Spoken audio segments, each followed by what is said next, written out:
Natty make we chant down Vatican now.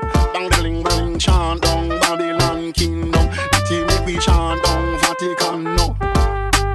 Chant down Babylon kingdom. Natty make we chant down Vatican now.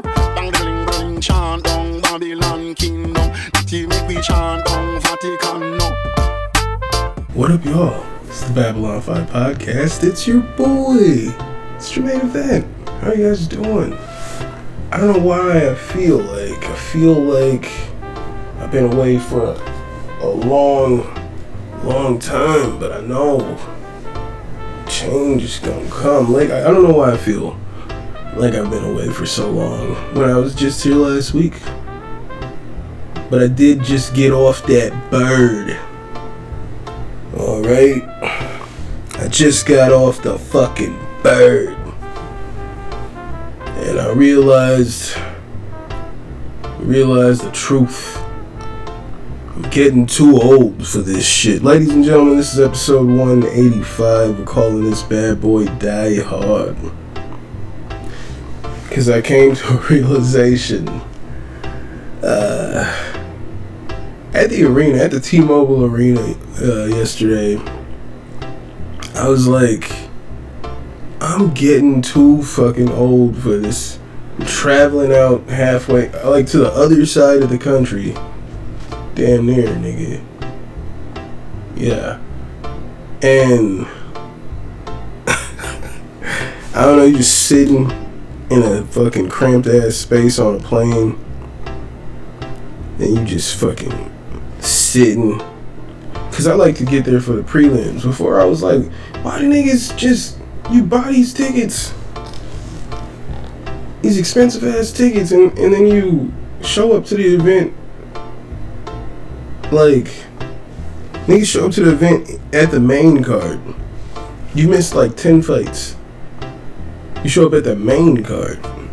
Why'd you, I mean, I guess, like, cause like there's somebody sitting behind me. I didn't pay attention to these people, but I could hear them speaking.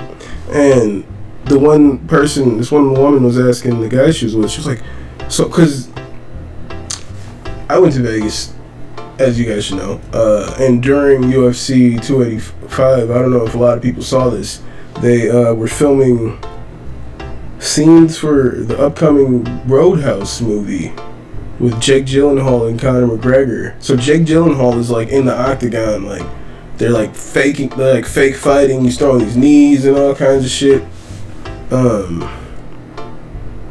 Yeah. So I'm sitting there for that shit for hours. I didn't know.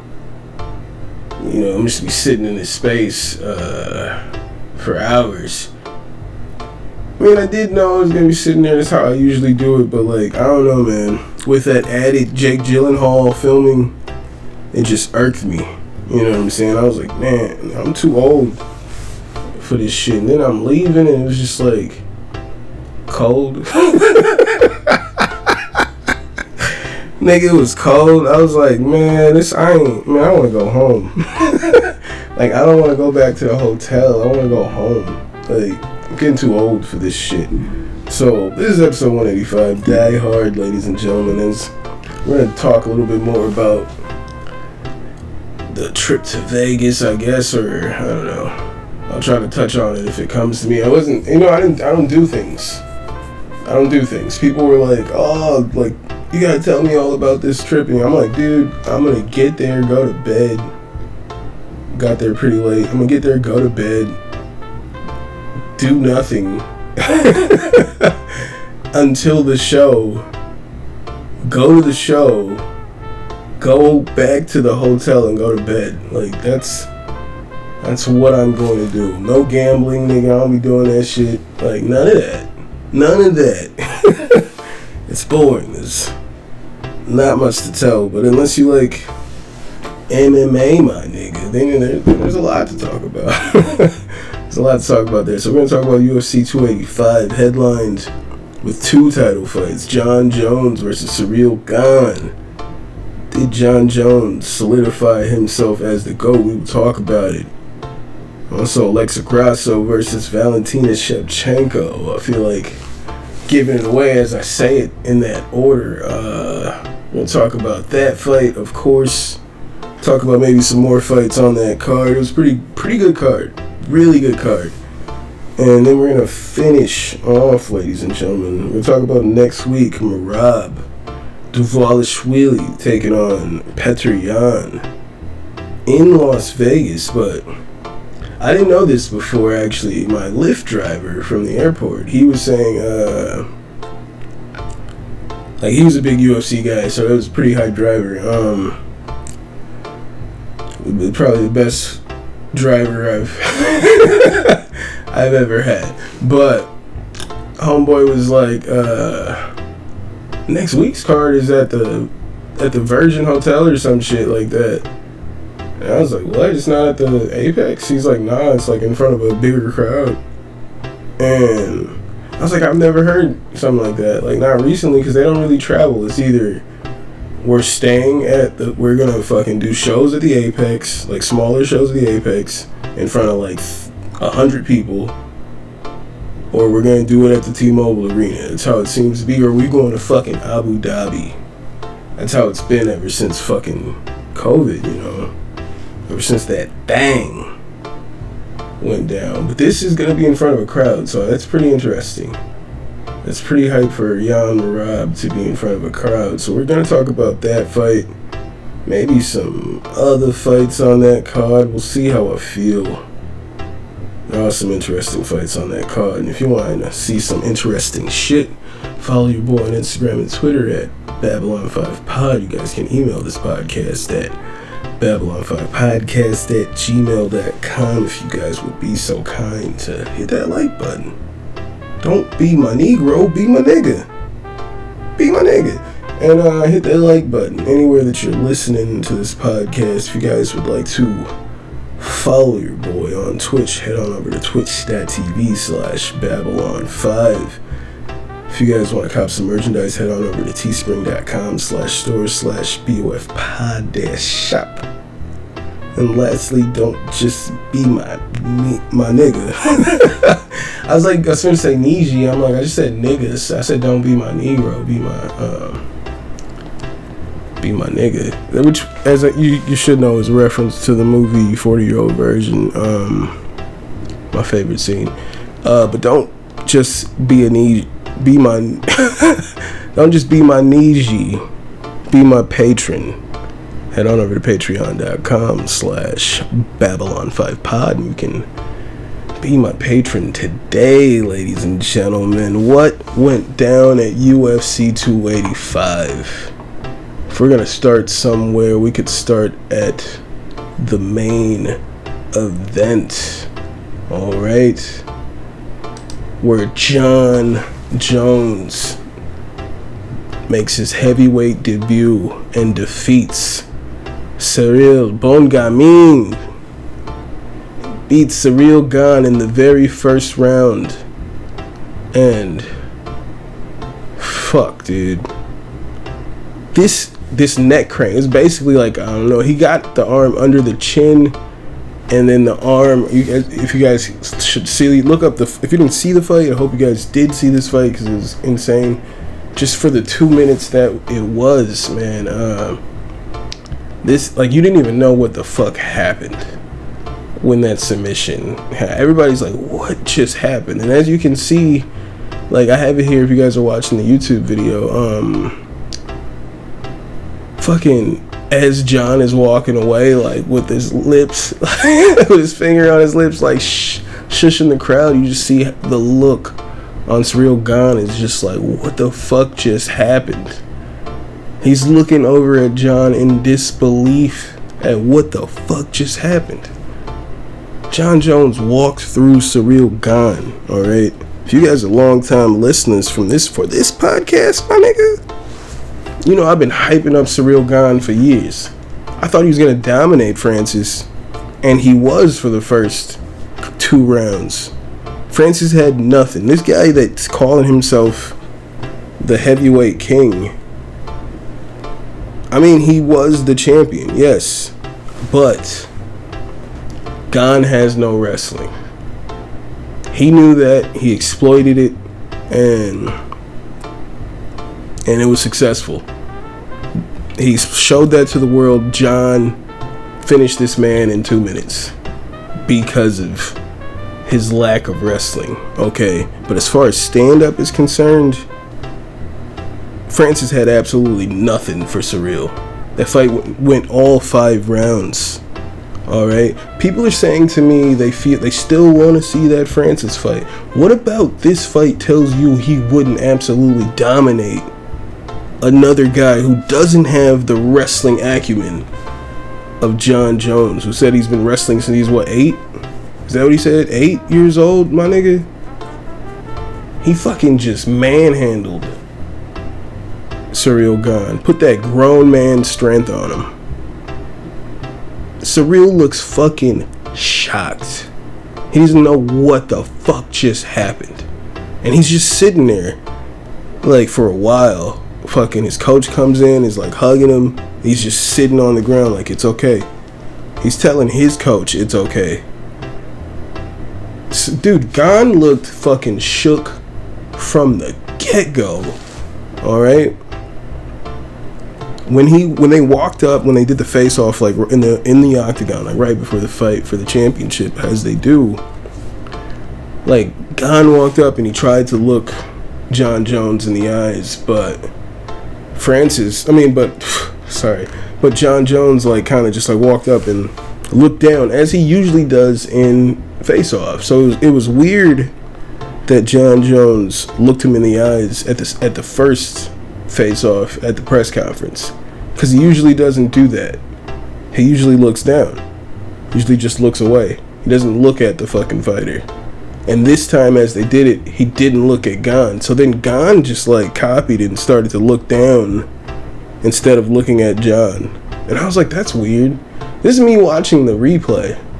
I was like, that's weird. Why is he doing that? And then when they did the touch gloves, like Jon touched his glove and started to back up, and then Gone like stuck his hands out and like was like trying to touch his chest or some shit, or like still trying to like touch gloves again. I was like he's overextended like on the glove, he wanted a second glove touch. I was like, yo, homeboy was nervous from the get-go. The moment had definitely gotten to Gone, but I don't know if it really mattered, because especially as I was watching the Weasel break it down, Gone in the 2 minutes that he was there, maybe the minute and a half that he was standing, he would come in and try to like do a leg kick and then pretty much run out of space. He would run out of there because he respected Jon's takedown. His takedown offense, right? And he's himself. So he knows the deficiencies in his takedown defense. So he was trying to avoid getting too close to Jon at every point. There's like earlier on, I think Jon came in for an elbow, and then they kind of like started to hook up, and Surreal got the fuck out of there. The next time Jon got his hands on him, he just threw him to the ground. Gone was able to kind of fence walk a little bit, but then Jon just sat him down, and that was the finishing sequence. 2 minutes and 4 seconds, and new solidified GOAT Jon Bones Jones. It's amazing. He's amazing.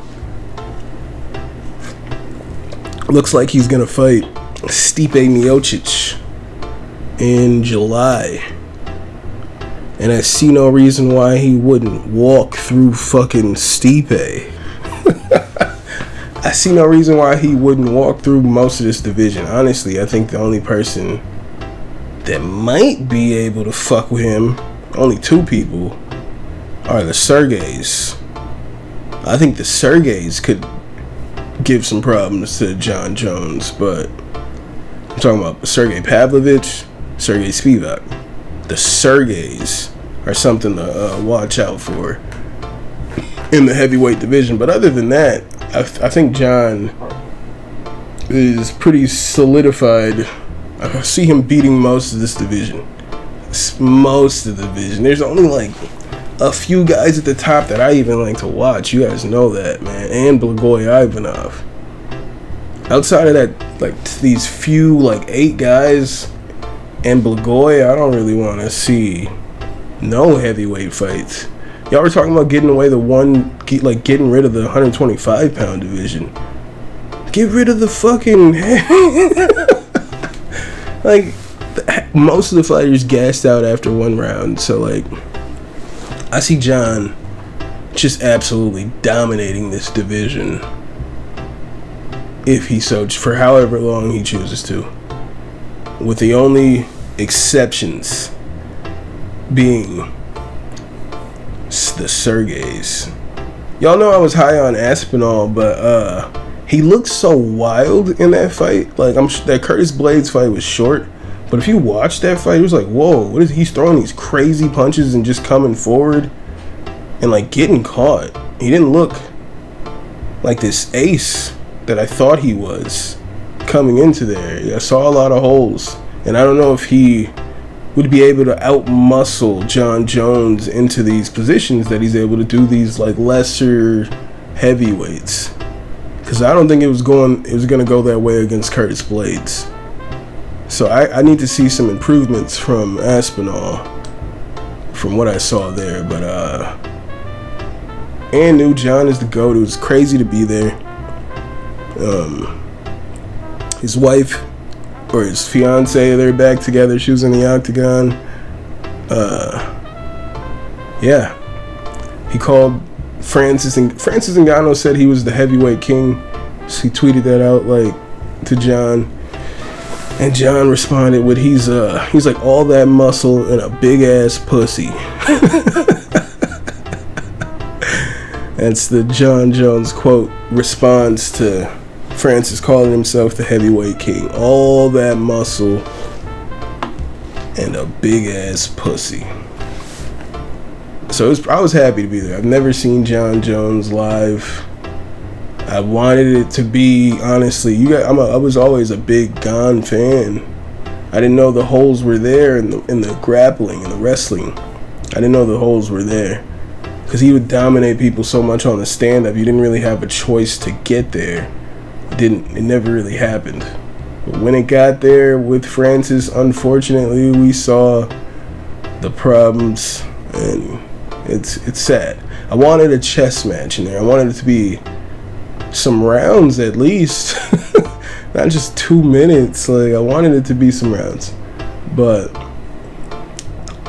maybe next time against Stipe, but I don't see any reason why that would happen.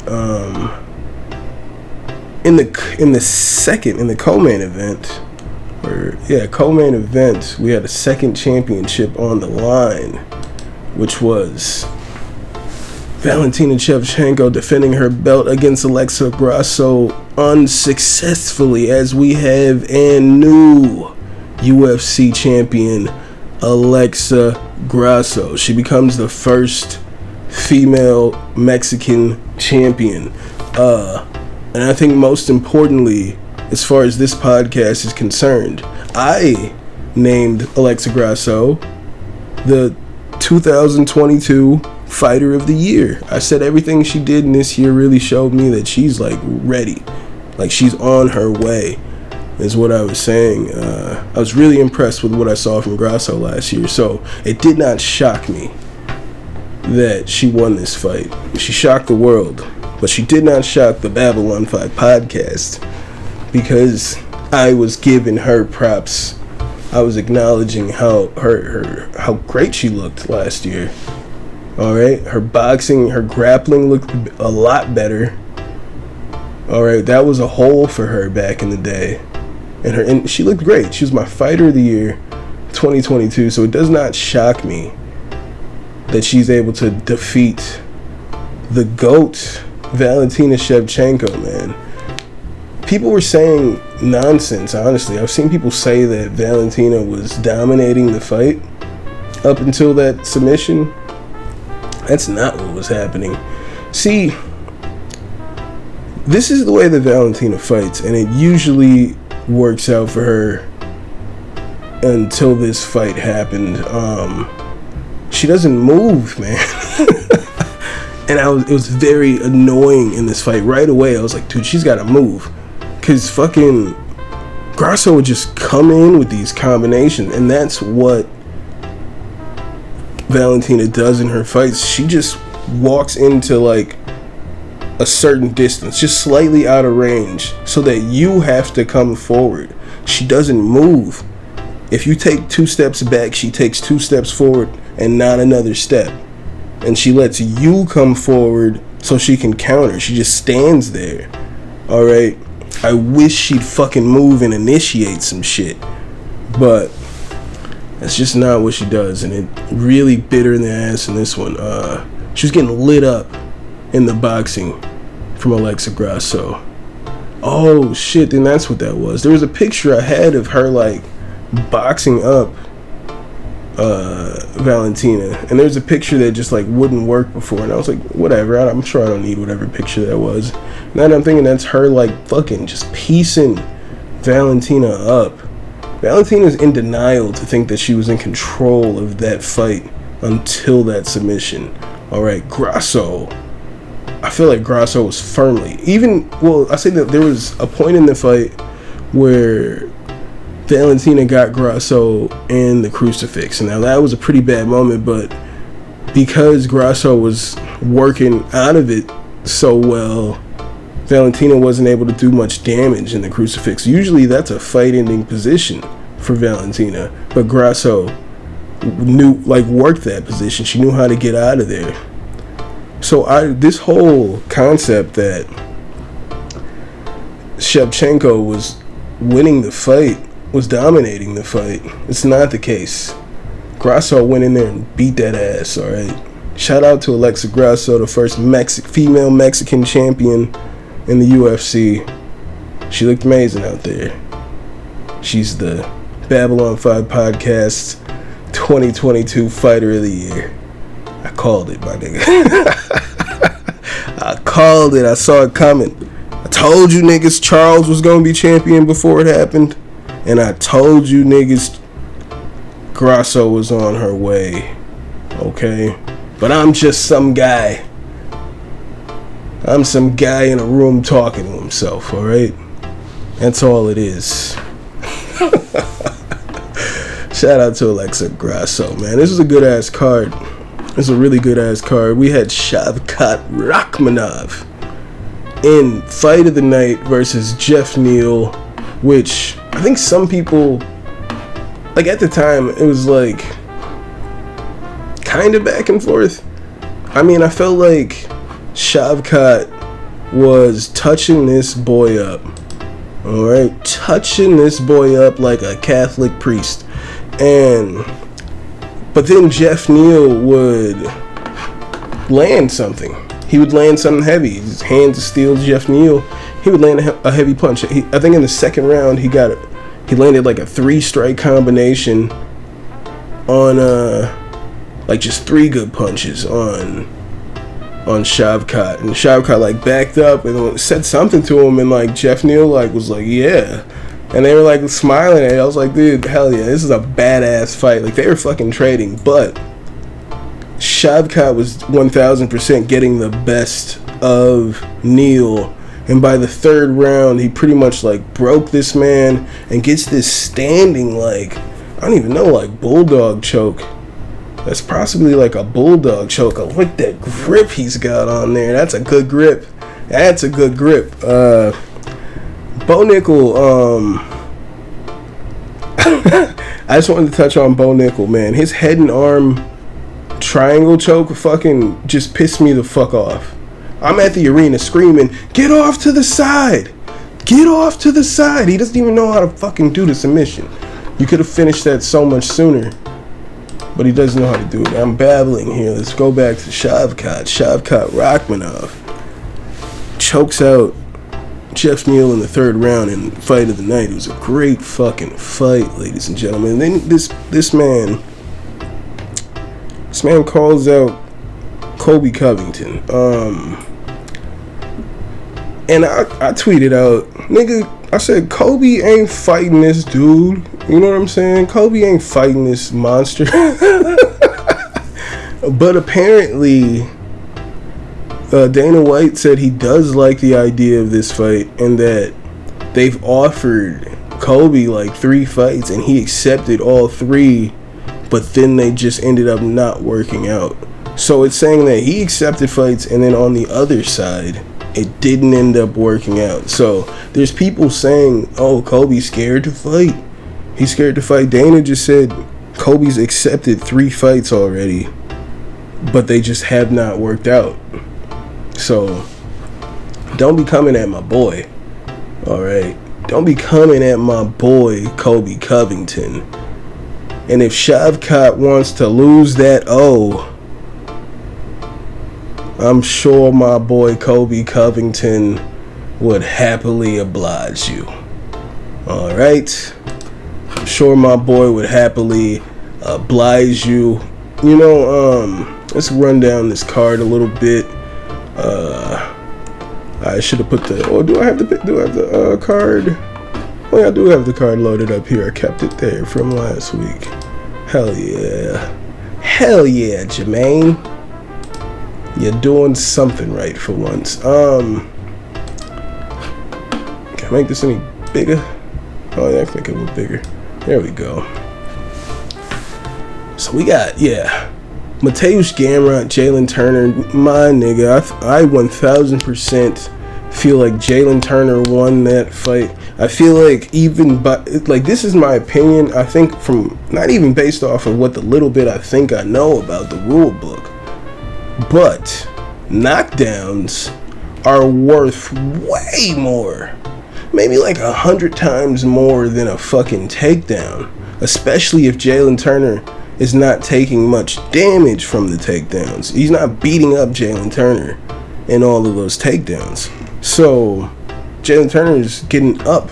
He's butt scooting to the fence and getting up for most of those takedowns. Jalen Turner is lighting Mateusz Gamrot up in the striking and dropped him twice.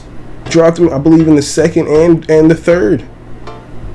But yes, Mateusz Gamrot was able to get a couple takedowns, not do much damage, but knockdowns 1000%. They're worth more than a takedown. That's literally in the rule book. Like, the damage trumps everything. That's in the rule book. And a takedown without damage is essentially nullified. These are things in the rule book. There's no way Gamrot should have won that fight, but they gave it to him. And apparently Jalen Turner has never won a fight that went to the judges. That's just fucking ridiculous. Every fight he's lost, he's 13-5, is a fight that went to the judges. So it's either finish or they gonna fuck you over, is how it's been going for Jalen Turner.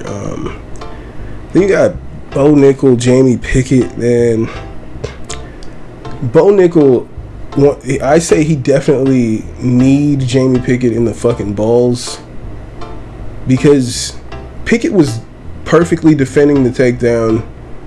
Bo was not able to get the motion. Then he threw that knee. And you could see from the reaction of Pickett that it was a low blow. And even in the replay, you see that it's a low blow. And as he's taken down from this low blow, he's talking to the ref like, yo, he's telling him that this happened. The ref is like, oh, didn't see it pretty much. So Jamie Pickett loses to Bo Nickel in Bo Nickel's debut. But Jamie Pickett's team is saying they're going to challenge this. They're going to appeal this and have it to a no contest because of the knee to the midsection, to the testicles. Even Bo is saying, like, I don't cheat. I don't need to do things to try to get an advantage. And you can say that, my guy. Like, and maybe you can be real. Fuck.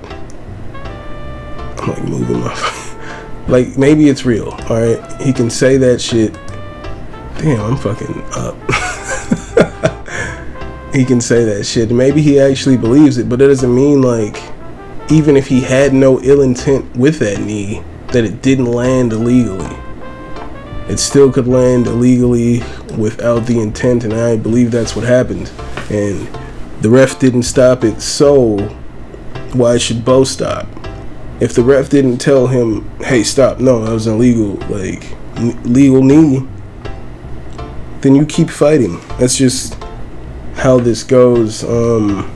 So for me, I feel like there's no harm, no foul for Bo Nickel getting to just keep fighting, to just get that victory, because the ref didn't stop him, didn't tell him to stop. So he told him to stop once Jamie Pickett tapped out. So if he kept choking that nigga out, or just said, fuck it, I'm gonna just keep beating on this dude, even after the referee pulls me off on some Jake Gyllenhaal shit. They was filming Roadhouse, you know, as I said, and they kept doing this scene where Jake was like viciously beating the shit out of some dude. Like, the ref pulls him off the dude, and he's just like, nah, and like runs back and keeps beating the shit out of this dude.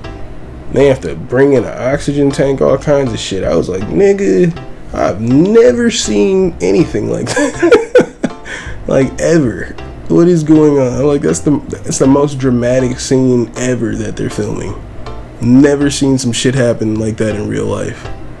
Where the fuck, whoa, dude, fucking A, dude.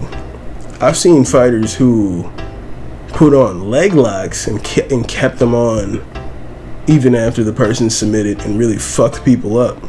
There's that one guy in the UFC, I forget his name, but he's injured a lot of people by just like being a dirty motherfucker and choosing to not let go of these leg locks even after people tap.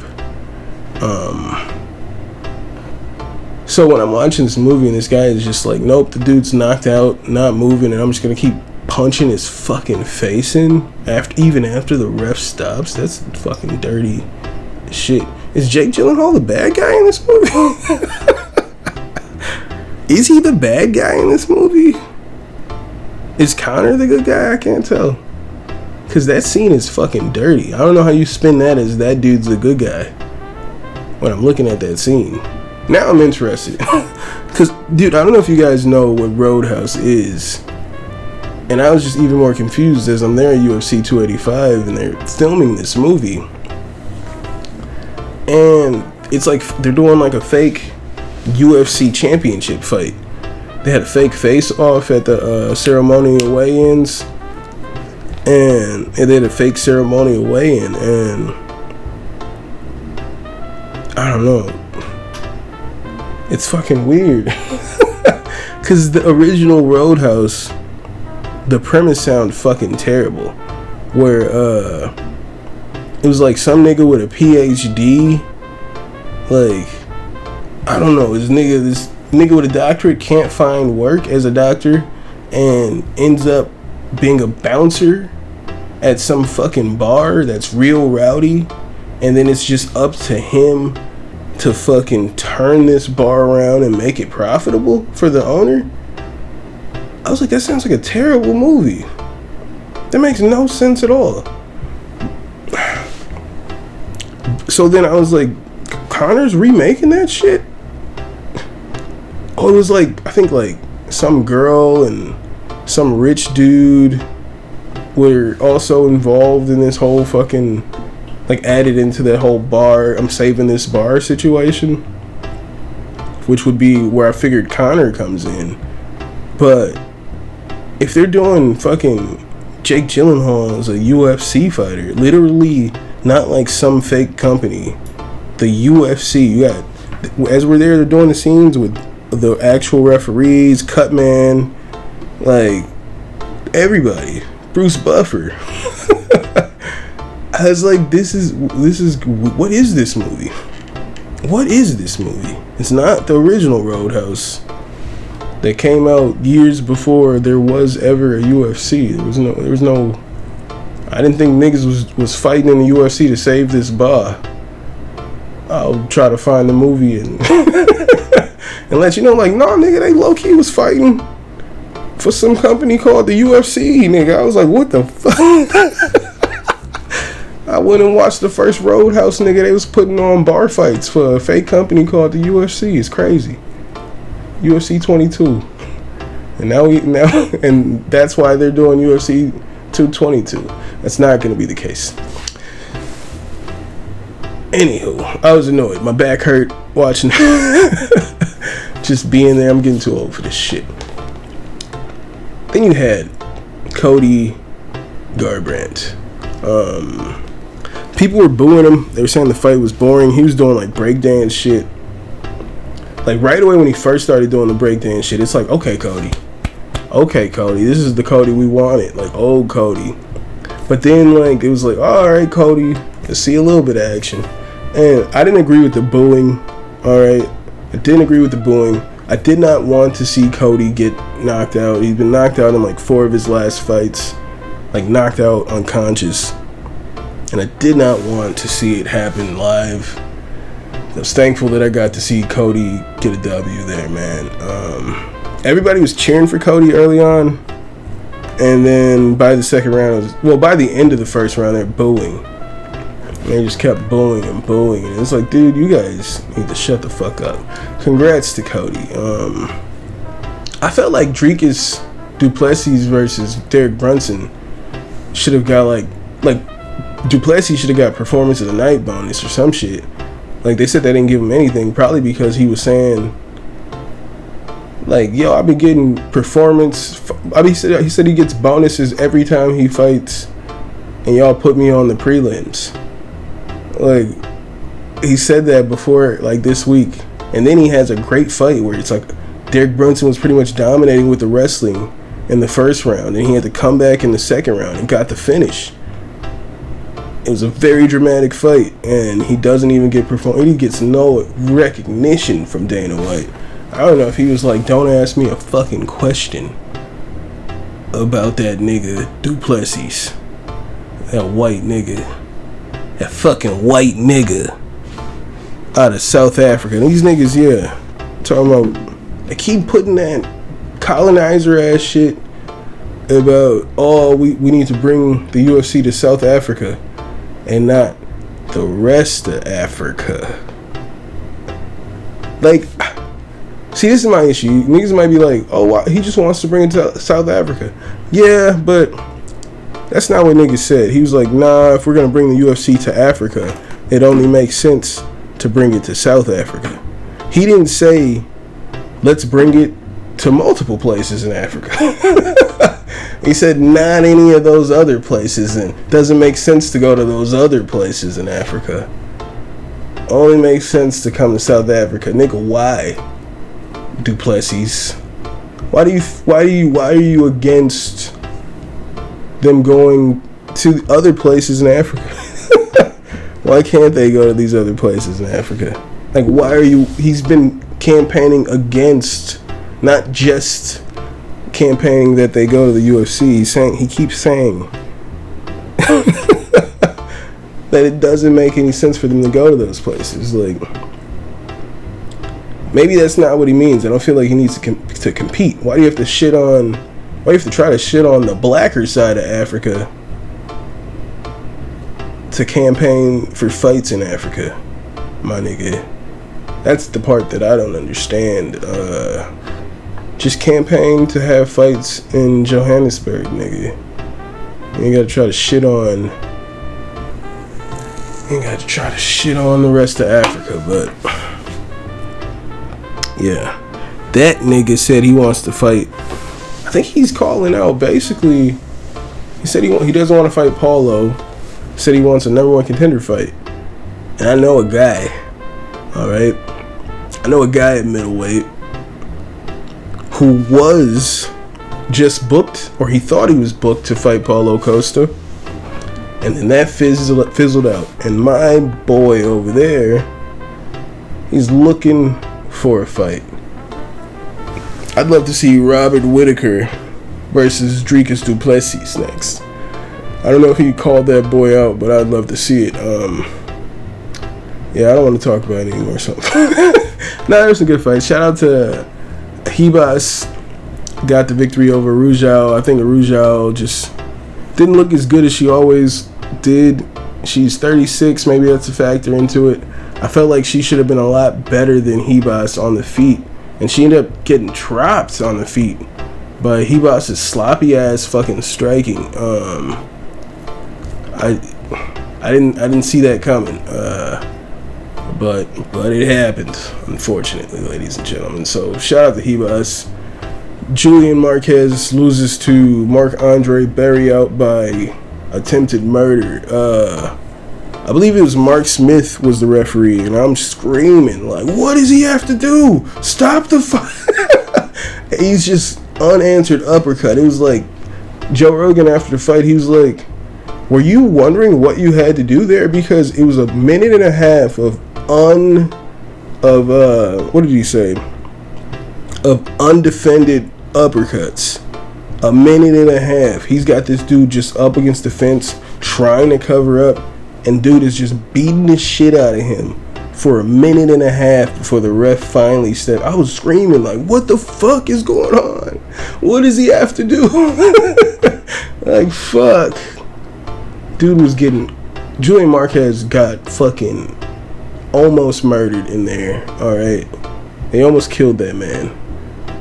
And I didn't understand why it had to happen, but maybe Mark Smith, maybe he bet on Marquez. And Marquez was just getting that ass beaten. He was like, nah, I'm just gonna give him a chance. Because I see no reason for him to let him take that much abuse. Why are you trying to give him a chance to come back in there? He was just taking uppercuts for a minute and a half, not defending himself. He looked like a fucking mess at the end of that. He's fucking torn the fuck up. But shout out to Marc-Andre Barriault. Looked great. I thought he was gonna win that fight, and then I went on Tapology, and you niggas convinced me to roll with Julian Marquez. But I was like, damn, I should have stuck with I knew it. Like, I watched these fights. I watched these niggas fight, and my gut was telling me Marc-Andre Barriault's gonna win that fight, regardless of what Tapology forum niggas say. I don't be on that forum. Nah, I don't be on that forum. We got Ian Machado Gary. Finishes Kenan Song. It looked like he almost got finished in the first. He got dropped with a hook, and then Song hopped on that back and was like just at the arm wrapped around the back and was just lighting him up. But Gary showed his toughness, showed to have a chin, came back and finished Song, I believe, in the third round. So yeah, it was a pretty fucking dramatic ass fight. Gary looked great. Cameron Simon, the other white nigga that was campaigning for fights to not be in fucking Northern Africa, but just in the whitest part of Africa. Cameron Simon defeats Mana Martinez. Dude, Jessica Penne versus Tabitha Ricci. I'm sitting there like, does Penne even really want to be in there? It looks so weird to me. It looked weird to me. She kind of like would get taken down. Ricci would get back up. And then Penne would just like sit there and kind of like just wait for her to come close so she could try to throw up kicks. And it's like, dude, you could literally just stand up. Literally just stand up. And at some point she would just stand up. But I was like, why does she keep just sitting on the ground here? Why is she trying to play this jiu-jitsu game? And then she gets subbed. She ended up getting subbed by Tabitha Ricci via armbar. I didn't understand it. I'm like, is this her last fight? This didn't look too good. We can move on. UFC 285 was pretty cool. Yeah, it's pretty cool. Alright, I saw Kenyon Martin was a few rows ahead of me. It wasn't that far ahead of me. Yeah. I was probably the only real nigga excited. Like, I was like, oh shit, that's Kmart. I was hype as fuck to see Kmart. I was like, holy shit. Like, I was more hyped to see Kenyon Martin than anybody I saw. Like, any of the fighters or anything. I was like, oh shit. Like, it took me back when I seen, Oh shit. So shout out to King Martin. But it's pretty cool show. I don't know if I'm gonna be doing this shit though like that, man. I know Vegas, if they start traveling again and we could get to a place with more reasonably priced tickets and more reasonably priced hotels and a reasonable distance, and not just too much fucking shit going on, my niggas. I'm getting too old for this Vegas shit. UFC need to move around, my nigga. Move around. I ain't got time for that. Nah. I think I like tweaked my knee. I felt like I was walking down the stairs, and I was like, nigga, I'm getting too old for this shit. That shit. That was like the icing on the cake for all that shit. I was like, I ain't doing this no more. I don't think I'm doing this anymore. Conor was there, and it's like, all right, now I don't need to go see this nigga fight in September because I've got that McGregor energy right here. I'm already feeling it, so I don't need to be there. He's feeling my energy, and I'm giving him that good luck. He's gonna defeat Michael Chandler. All right, he's gonna defeat Michael Chandler. They were saying that something happened in the Ultimate Fighter house between Conor and Michael Chandler, and Dana was saying it got pretty bad, and he said he's getting old, and that when he was younger he would have known to get in there quicker, but he didn't, and things went too far. So I'm like, damn, now I really want to see the Ultimate Fighter. Like, what the fuck went down? And like Chandler's doing interviews saying, I don't like Conor anymore. He's like, turns out I don't like Conor. So I'm like, what happened? Something went down. I don't know, but I will not be in attendance unless they're like, we're random as fuck doing this at the Pfizer Forum. Like, oh, you niggas coming to my, alright. You coming to the neck of the woods in my hood? Show you what we living like? Yeah, I go to that show. If you niggas put that show in Milwaukee, but why would you? Why would you? Maybe if Giannis say something, I would love to watch Conor McGregor fight at the Pfizer Forum. Then we could get Conor McGregor at the fight. We gotta get Giannis to say something. He the king of this city. We gotta get Giannis to say something. You know what I'm saying? But it's not gonna happen. I need these niggas to start traveling. Go to better cities. Like Boston might be reasonable. I feel like Boston would be reasonable. Just go to decent cities, man. Just stop doing this Vegas shit. I'm over Vegas. Next week, crazy as fuck, we have Petr Yan versus Merab Dvalishvili. And it says Las Vegas, ladies and gentlemen. It is a fight night.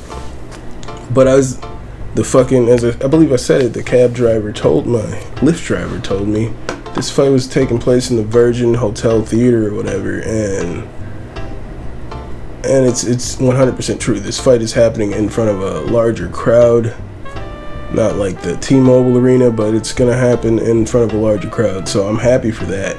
And this fight between Merab and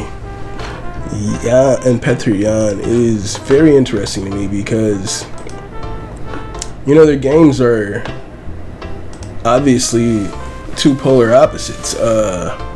It should be somewhat similar to Petr Yan versus Merab's teammate Aljamain Sterling.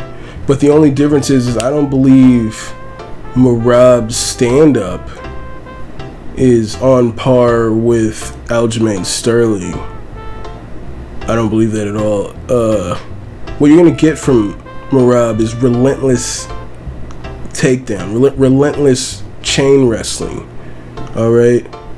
And it's gonna be a tale of two fucking fights potentially. Like whose style is gonna win out? Is Merab gonna be able to hold Yan down and do some damage? I'm not sure, man. Yan's really good, and if Yan is able to stuff those takedowns, I don't think Merab wants to strike with this man. All right, this man is fucking scary on the feet. I think it's night and day on the feet. I just don't think Merab is as good as Aljo. I think his striking is nowhere near as good as Petr Yan's.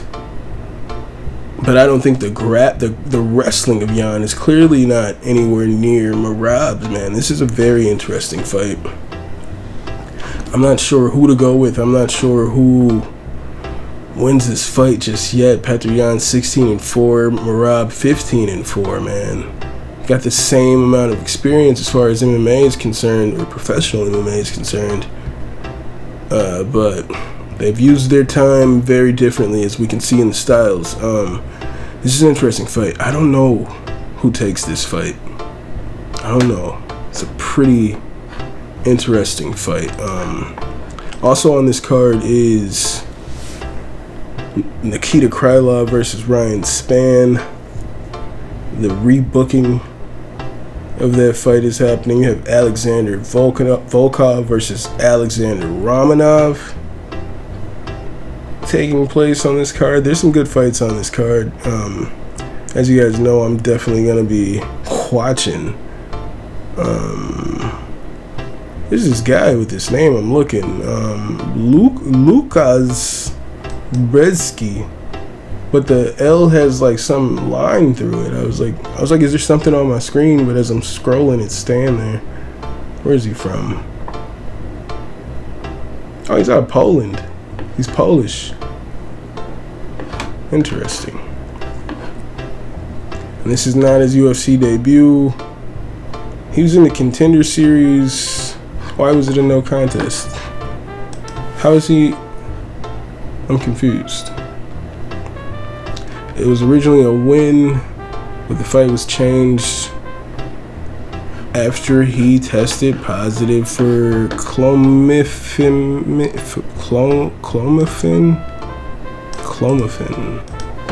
I don't know what the fuck clomiphene is. Let's do a Google search, ladies and gentlemen, because it sounds like your boy is on the juice. It's used to induce ovulation in women who do not produce eggs. What? Okay, Clomid for men can help improve several aspects of male fertility, including it increases your testosterone levels, it helps you with your hormone ratios. So yeah, he was this, like, I think it would help him like try to cover up steroid use, because your fucking testosterone would be like a lot lower, and your fucking hormone ratio would be off. So your boy is juicing. Lucas, they're all on fucking steroids, but it's just like, dude, learn how to fucking do your steroids. When did that happen? So that was 2021, and he fought like a year later. I wonder what the suspension was. Suspension. Yeah, wow, I'm not tripping right now. I wonder what the suspension was, because yeah, he fought right away and lost via split decision to Martin Buday. Now he's fighting this guy Carl Williams. Doesn't matter. Your boy is juicing. And some pretty interesting fights on this card. So, you guys don't want to miss it. JJ Aldrich versus Ariane Lipski. Some good fights. Mario Batista versus Guido Canetti. I never really know what to expect with Guido, so who knows? It's gonna be a good card. Alright, watch it. If you guys were on the fence, just go ahead and watch it. It's gonna be interesting. If you guys would like to follow this podcast on Instagram and Twitter, it's at Babylon5Pod. You guys can email this podcast at Babylon5podcast@gmail.com if you guys would like to hit that like button anywhere that you're listening to this podcast. I'd appreciate it so much. And if you guys would like to follow your boy on Twitch, go ahead and follow this podcast at twitch.tv/Babylon5. Guys like to cop some merchandise, head on over to teespring.com/BOFpod-shop. And lastly, don't just be my niche, be my patron head on over to patreon.com/Babylon5pod. This has been episode 185. Die hard, cause I'm getting too old for that bullshit of Las Vegas, my nigga. I'm too old for I'm over it, nigga. Just is what it is. Thank you guys for being here another week. I hope you guys are taking care of yourselves and each other. And I'll see you when I see you. I'll holla.